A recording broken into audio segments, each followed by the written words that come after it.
Hello, good morning, जोहार। मैं संजय और आप देख रहे हैं न्यूज़ झारखंड। चलिए जानते हैं आज के मुख्य 25 बड़ी खबरों को। संविदा कर्मियों को स्थायी करेगी हेमंत सरकार। झारखंड सरकार ने विभिन्न विभागों में अनुबंध और संविदा पर कार्यरत कर्मियों को स्थायी करने की तैयारी शुरू कर दी है। सेवा शर्तों में सुधार के उद्देश्य से ऐसे कर्मचारियों का विस्तृत ब्यौरा जुटाया जा रहा है।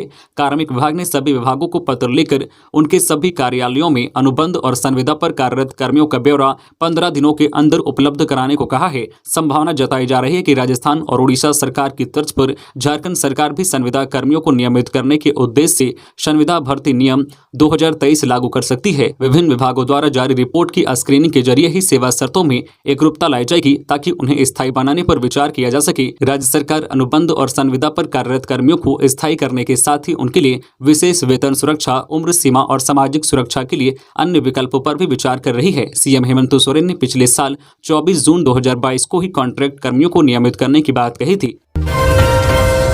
झारखंड सरकार 3 मार्च को पेश करेगी बजट। जानिए कैसा होगा इस साल का आम बजट। झारखंड सरकार का बजट 3 मार्च को पेश किया जाएगा।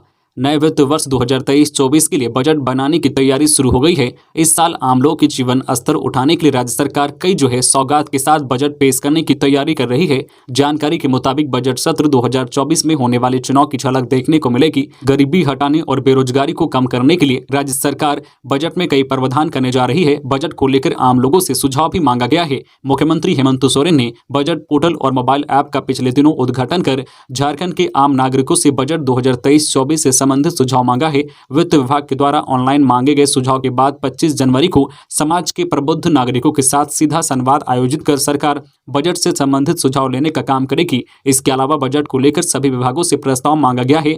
इस संबंध में वित्त मंत्री डॉक्टर रामेश्वर उरांव ने मीडिया से कहा है कि इस बार का बजट आम लोगों से जुड़ा हुआ बजट रहेगा, जिसमें गरीबी दूर करने और बेरोजगारी को कम करने पर विशेष रूप से फोकस होगा। इसको लेकर आम लोगों से मिले सुझाव पर सरकार विचार करेगी। मकर संक्रांति पर पुण्यकाल में आज लगेगी आस्था की डुबकी। मकर संक्रांति पर आज रविवार को पुण्यकाल में आस्था की डुबकी लगेगी। दरअसल 14 की रात 2:45 से सूर्य मकर राशि में प्रवेश कर गया है, इसलिए इस वर्ष 15 को उदय तिथि में मकर संक्रांति मनाई जा रही है। मकर संक्रांति में स्नान दान का महत्व है। मान्यता है कि स्नान और दान दोनों ही अगर पुण्यकाल में हो तो इसका कई गुना फल प्राप्त होता है। काशी पंचांग के अनुसार धनबाद के अक्षांक के मुताबिक 15 जनवरी को यानी आज सुबह 7:14 से दोपहर 12:36 तक पुण्यकाल लग रहा है, जिसकी प्रातः 7:14 से सुबह 9:02 तक अति पुण्यकाल बन रहा है। इस काल में की गई आराधना और इस काल में किए गए स्नान दान का अक्षय फल प्राप्त होता है। इस काल में की गई आराधना और इस काल में किए गए दान का अक्षय फल प्राप्त होता है। इस मकर संक्रांति जो कृति और सुकर्म योग के साथ साथ चित्रा नक्षत्र का शुभ संयोग बन रहा है। यह संक्रांति रविवार को पड़ रही है, लेकिन समाज में प्रथा चली आ रही है कि रविवार को तिल और खिचड़ी का सेवन नहीं करते। तिल को छूना भी निषेध है। ऐसे में प्रश्न उठता स्वाभाविक है कि मकर संक्रांति के दिन तिल और खिचड़ी का सेवन कैसे करें। इस संबंध में वेदाचार्य पंडित रमेश चंद्र त्रिपाठी बताते हैं कि सूर्य स्वयं 7 तरह के ग्रह दोषों का नाश करता है, इसलिए मकर संक्रांति में तिल और खिचड़ी के लिए जो विधि नहीं है। पंडित रमेश चंद्र त्रिपाठी बताते हैं कि दिन और समय की बाध्यता सिर्फ हवन और यज्ञ जिसमें अग्नि का वास होता है उसमें देखा जाता है। आंदोलन के कारण 16 से चरमराएगी स्वास्थ्य सेवा। झारखंड अनुबंधित पारा चिकित्सा कर्मी संघ नियमितीकरण की मांग को लेकर 16 जनवरी को रांची में सीएम आवास का घेराव करेंगे और 17 से अनिश्चितकालीन हड़ताल पर चले जाएंगे। पूर्वी सिंहभूम में करीब 400 अनुबंधित पारा चिकित्सा कर्मी हैं, जिसमें ANM, GNM, pathologist, pharmacist, lab technician शामिल हैं। इनके सामूहिक हड़ताल पर जाने से जिले की स्वास्थ्य सेवाएं चरमरा जाएगी। शुक्रवार को सदर अस्पताल के अनुबंधित कर्मियों ने अस्पताल अधीक्षक डॉक्टर आलोक रंजन महतो को ज्ञापन सौंपा और आंदोलन की जानकारी दी। झारखंड राज्य अराजपत्रित कर्मचारी महासंघ के महामंत्री रविंद्रनाथ ठाकुर ने बताया कि 10 से 15 वर्ष से ये लोग स्वास्थ्य विभाग में अनुबंध के आधार पर सेवा दे रहे हैं, लेकिन अब तक इन्हें नियमित नहीं किया गया है, जबकि अनुबंध कर्मियों के स्थायीकरण की बात सरकार के चुनावी घोषणा पत्र में शामिल था। खबरों में आगे बढ़ने से पहले आपसे रिक्वेस्ट है कि अगर आप चैनल को सब्सक्राइब नहीं किए हैं तो प्लीज चैनल को सब्सक्राइब करके बेल आइकन प्रेस कर दे, जिससे आपको झारखंड की हर छोटी बड़ी खबर का अपडेट आप तक पहुंचता रहे। चलिए बढ़ते हैं खबरों की ओर। हर वायदे को पूरा करेगी झारखंड सरकार, जगन्नाथ महतो। गिरिडीह जिला के बगोदर में झारखंड प्रदेश सहायक अध्यापक महासंघ ने अपना 20वां स्थापना दिवस समारोह का आयोजन किया। इस समारोह में मंत्री जगन्नाथ महतो शामिल हुए। जगन्नाथ महतो ने समारोह को संबोधित करते हुए कहा, हमारी सरकार हर वायदे को पूरा करेगी। साथ ही उन्होंने मांग पत्र में अंकित समस्याओं के निदान का भी भरोसा दिलाया। मंत्री ने रसोइयों को 10 के बदले 12 माह का मानदेय देने एवं प्रति माह 1000 रुपए की वृद्धि की भी घोषणा की। इस मौके पर बगोदर के विधायक विनोद सिंह ने मंत्री से सहायक अध्यापकों को वेतन देने का आग्रह किया। उन्होंने कहा कि इनके कल्याण में झारखंडियों का कल्याण छुपा है। समारोह को राज्य कमेटी के प्रसन्न सिंह, विकास कुमार, हजारीबाग के जिला अध्यक्ष चंदन मेहता, जिला सचिव शंकर प्रसाद, धनबाद जिला अध्यक्ष तुलसी महतो, रामगढ़ जिला अध्यक्ष जितेंद्र कुमार, गिरिडीह सचिव सुखदेव हजारा, चतरा जिला अध्यक्ष कृष्ण पासवान, कोडरमा से वीरेंद्र साव, अनीता महतो आदि ने भी संबोधित किया। पश्चिमी सिंहभूम पुलिस ने नक्सलियों के पोस्टर किए जारी। मिसिर बेसरा, अनलदा जैसे 1 करोड़ के इनामी नक्सलियों की दी जानकारी। पुलिस नाम गुप्त रखते हुए देगी पुरस्कार राशि। पश्चिमी सिंहभूम पुलिस ने कुख्यात नक्सलियों को पकड़ने के लिए अब आम लोगों का सहारा लेने का निर्णय लिया है। इसी को देखते हुए पश्चिमी सिंहभूम के चाईबासा नक्सल थाना क्षेत्र में भाकपा के इनामी और वांछित नक्सलियों के नाम, फोटो सहित बैनर लगाए गए हैं। पुलिस ने इस पोस्टर में अपने कई नंबर जारी करते हुए आम लोगों को इनके बारे में सूचना देने की अपील की है। पुलिस की ओर से लगाए गए पोस्टर में बताया गया है कि नक्सलियों के संबंध में या आईडी या अन्य कोई सूचना हो तो बैनर में दिए हुए नंबरों पर सूचित करें। पश्चिमी सिंहभूम पुलिस ने यह भी भरोसा दिलाया है कि नक्सलियों की जानकारी या उनसे संबंधित किसी तरह की जानकारी देने वाले की पहचान गोपनीय रखी जाएगी। साथ ही दी गई जानकारी पर पुरस्कार राशि भी दी जाएगी। झारखंड के लोगों को फिलहाल ठंड से राहत नहीं, अगले 3 दिनों तक और गिरेगा तापमान। मौसम केंद्र रांची ने अगले 7 दिनों के लिए ताजा मौसम अपडेट जारी किया है। मौसम केंद्र रांची के अनुसार 14 जनवरी की रात से ही 16 जनवरी की रात तक आसमान में 2 से 3 डिग्री सेल्सियस की गिरावट आएगी, जिसकी वजह से रात में ठंड का एहसास ज्यादा होगा। इसके बाद 17 और 18 जनवरी को तापमान में फिर 2 से 3 डिग्री सेल्सियस की बढ़ोतरी होगी। 15, 16 और 17 जनवरी 2023 की सुबह में धुंध रहेगा और दिन चढ़ने के साथ ही साथ आसमान साफ हो जाएगा और मौसम शुष्क रहेगा। वही 18 जनवरी को राज्य के दक्षिणी और निकटवर्ती मध्य भागों में सुबह में धुंध और बाद में आंशिक बादल छाए रहने की संभावना है, जबकि राज्य के अन्य हिस्सों में आसमान मुख्यतः साफ और मौसम शुष्क रहेगा। वही 19 और 20 जनवरी को सुबह में धुंध बनने की संभावना है, लेकिन दिन चढ़ने के साथ ही आसमान साफ हो जाएगा। इस दौरान राज्य में तापमान न्यूनतम 10 डिग्री सेल्सियस से लेकर अधिकतम 28 डिग्री सेल्सियस के बीच रहने की संभावना व्यक्त की गई है। करंट की चपेट में आने से युवक की मौत। कोडरमा के पथलगड्डा में शनिवार को बिजली करंट लगने से युवक की मौत हो गई। मृतक की पहचान जितेंद्र कुमार 32 वर्षीय के रूप में हुई है, जो चंदवारा थाना क्षेत्र अंतर्गत गांव पथलगड्डा का रहने वाला था। जानकारी के मुताबिक युवक अपने घर में बिजली का काम कर रहा था। इस दौरान उसे करंट लगी, जिसके बाद स्थानीय लोगों की मदद से युवक को गंभीर हालत में फौरन सदर अस्पताल ले जाया गया, जहाँ डॉक्टरों ने जाँच के बाद उसे मृत घोषित कर दिया। नक्सली संगठन और आपराधिक गिरोह को करता था हथियार सप्लाई। एटीएस ने दबोचा। झारखंड में सक्रिय नक्सली संगठन और आपराधिक गिरोह को हथियार सप्लाई करने वाले को झारखंड एटीएस ने गिरफ्तार किया है। एटीएस ने मिली गुप्त सूचना के आधार पर कार्रवाई करते हुए हथियार सप्लायर रवि प्रजापति नाम के एक व्यक्ति को कोडरमा के बागीटांड चेक पोस्ट से हथियार और कारतूस के साथ गिरफ्तार किया है। वह बिहार के नालंदा से हथियार और कारतूस लेकर आ रहा था। उसके पास से एक पिस्टल, 150 कारतूस और एक मोबाइल फोन बरामद किया गया है। 60 दिन में 150 लोग को ठगने वाले साइबर गिरोह का खुलासा, 3 गिरफ्तार। रांची पुलिस ने 60 दिनों के दौरान 150 लोगों से साइबर ठगी करने वाले रैकेट का खुलासा किया है। एसएसपी किशोर कौशल के निर्देश पर रांची पुलिस की टीम ने राजधानी के सदर थाना क्षेत्र के बड़गांव चौक और चुटिया थाना क्षेत्र के द्वारिकापुरी में कार्रवाई करते हुए 3 साइबर अपराधियों को गिरफ्तार किया है। गिरफ्तार साइबर अपराधियों में करण कुमार, चंदन कुमार और सुदामा कुमार शामिल हैं। इनके पास से कुल 12 मोबाइल, 484 लिफाफे में रखा नापतौल, कॉम का फर्जी पॉम्पलेट, 6 एटीएम कार्ड समेत अन्य सामान बरामद किया गया है। एसएसपी किशोर कौशल को गुप्त सूचना मिली थी कि साइबर ठगी से संबंधित एक बड़ा रैकेट रांची में सक्रिय होकर बड़े पैमाने पर साइबर ठगी के अपराध की घटना को अंजाम दे रहा है। उक्त सूचना के आधार पर एसएसपी ने साइबर डीएसपी यशोधरा के नेतृत्व में एक टीम का गठन किया। गठित टीम ने कार्रवाई करते हुए सदर थाना क्षेत्र के बड़गांव चौक एवं चुटिया थाना क्षेत्र के द्वारिकापुरी से कुल 3 साइबर अपराधियों को गिरफ्तार किया।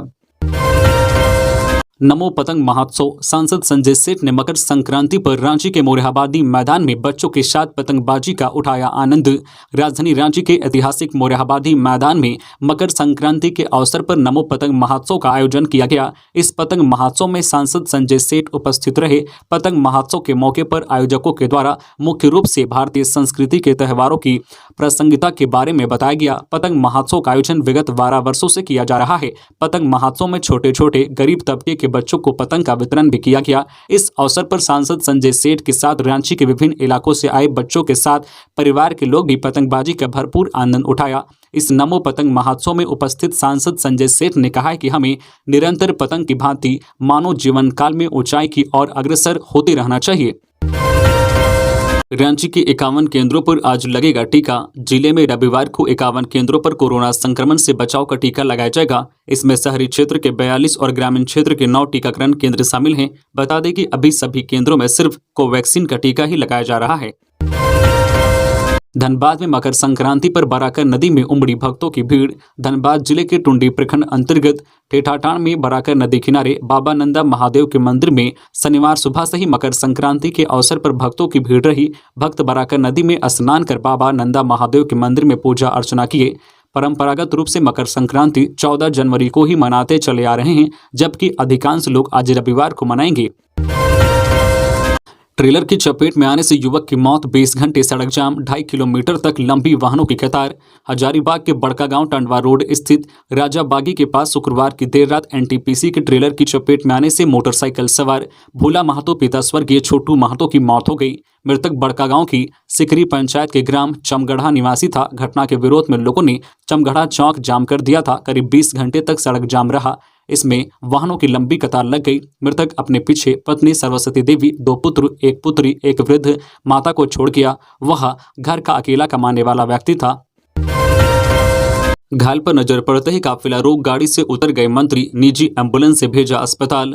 झारखंड के शिक्षा मंत्री ने मानवता का धर्म निभाते हुए दुर्घटना में घायल व्यक्ति को अपने निजी एम्बुलेंस से अस्पताल भेजा। सड़क पर पड़े घायल को देखकर मंत्री जगन्नाथ महतो ने अपने काफिला को रोका और खुद वाहन से उतरकर घायल के इलाज का प्रबंध कराया। मंत्री जी के इस कार्य का चर्चा पूरे इलाके में फैल गया और लोग उनके इस कार्य की सराहना करते नहीं थक रहे हैं।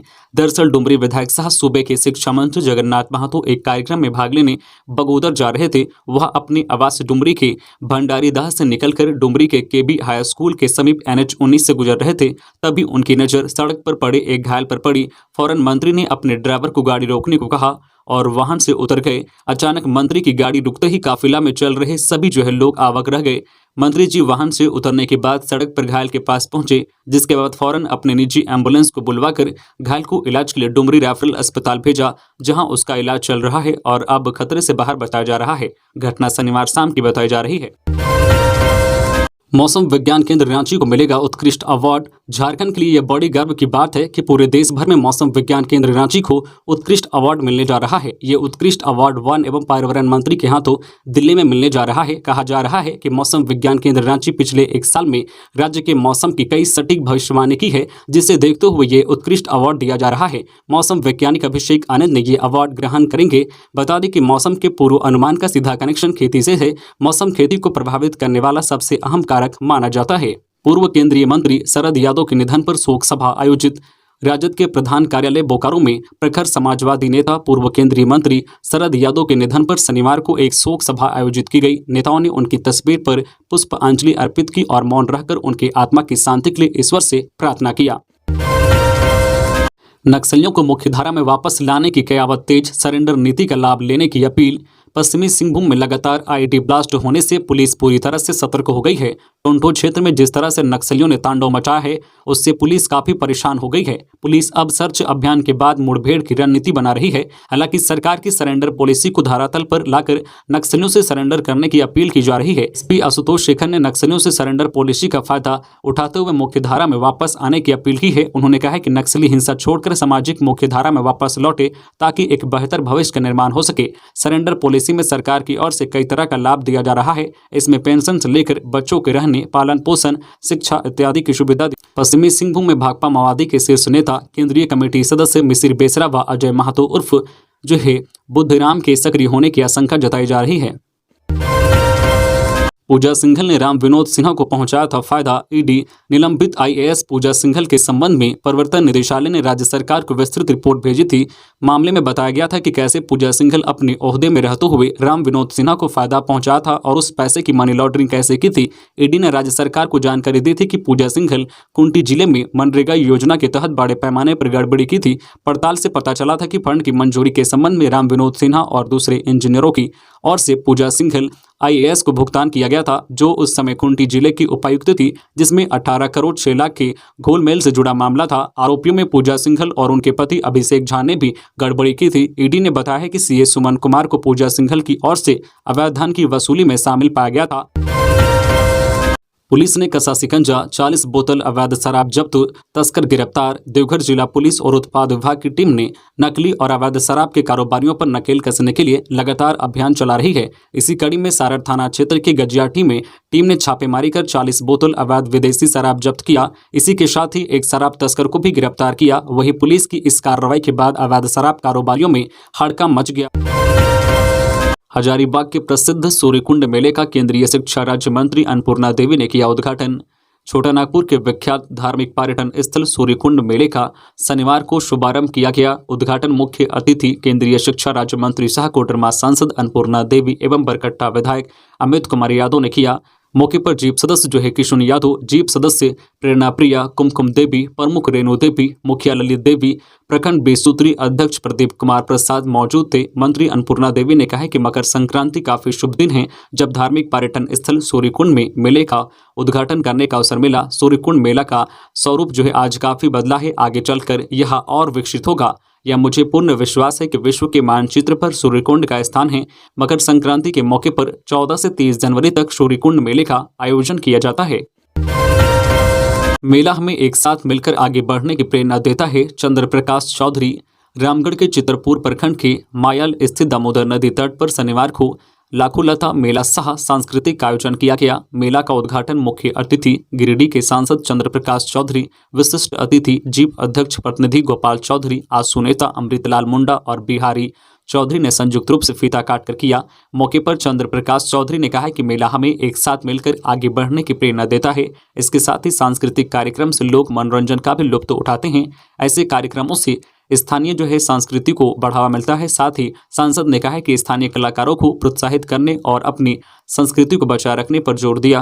तो ये थी आज की झारखंड की टॉप बड़ी खबरें। इसी तरह झारखंड की हर छोटी बड़ी खबर देखने के लिए आप हमारे चैनल न्यूज झारखंड चैनल को सब्सक्राइब करके बेल आइकन प्रेस कर दीजिए, जिससे आपको झारखंड की हर छोटी बड़ी खबर का अपडेट आप तक पहुंचता रहे। तो आज के लिए बस इतना ही, हमें दीजिए इजाजत, फिर मिलते हैं नेक्स्ट न्यूज में।